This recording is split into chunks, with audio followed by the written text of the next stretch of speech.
พิธีปิดและมอบรับโครงการคุ้มครองพลเมืองลาวระบบบัตรประจำตัวซึ่งเป็นระยะที่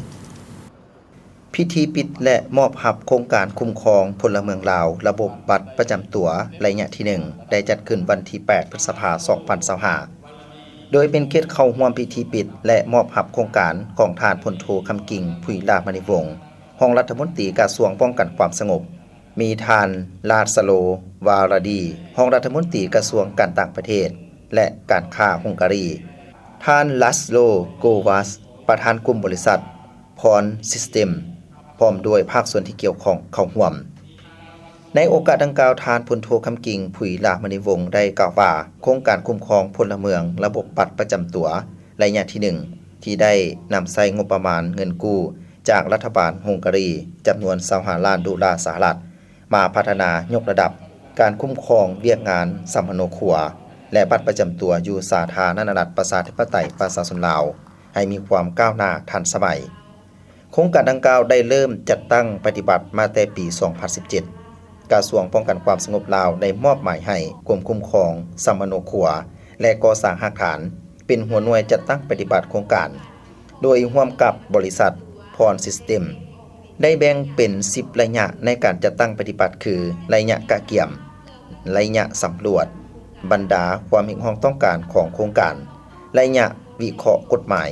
ออกแบบระบบและซอฟต์แวร์ระยะปรับปรุงบูรณะพื้นฐานโครงสร้างและนำเข้าศูนย์ข้อมูลระยะพัฒนาซอฟต์แวร์ระยะก่อสร้างและปรับปรุงบูรณะโครงการในขอบเขตทั่วประเทศระยะนำเข้าเครื่องพิมพ์บัตรประจำตัวและพาหนะรับใช้เก็บกรรมข้อมูลพลเมืองระยะนำเข้าบรรดา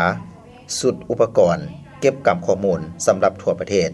ระยะฝึกอบรมบุคลากรผู้รับผิดชอบเวียกงานในขอบเขตทั่วประเทศระยะการปิดและรับประกันโครงการดังกล่าวนอกจากเป็นการพัฒนาระบบคุ้มครองพลเมืองลาวให้มีความทันสมัยเก็บกรรมข้อมูลของพลเมืองได้ทั่วประเทศอย่างเป็นระบบแล้วฐานข้อมูลเองก็มีความปลอดภัยรับประกันให้แก่เวียกงานการเก็บกรรมข้อมูลยาวนานและระบบซอฟต์แวร์รอบด้านเช่นซอฟต์แวร์สัมมโนครัว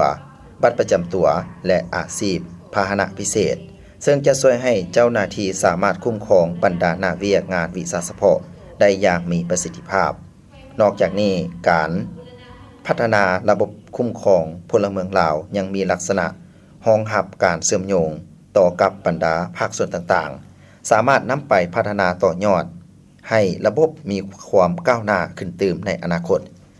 จากนั้นในพิธีกลุ่มบริษัทพรซิสเต็มได้มอบรางวัลให้ผู้ที่มีผลงานดีเด่นในการปฏิบัติโครงการคุ้มครองพลเมืองลาวระบบบัตรประจำตัวระยะที่1เป็นเกียรติมอบโดยท่านลาสโลโกวาสประธานกลุ่มบริษัทพรซิสเต็มและมอบไปย่องยอสมเสยให้บุคคลและกลุ่มกองโดยเป็นเกียรติมอบของท่านพลโทคำกิ่งผุยลาภมณีวงศ์รองรัฐมนตรีกระทรวงป้องกันความสงบ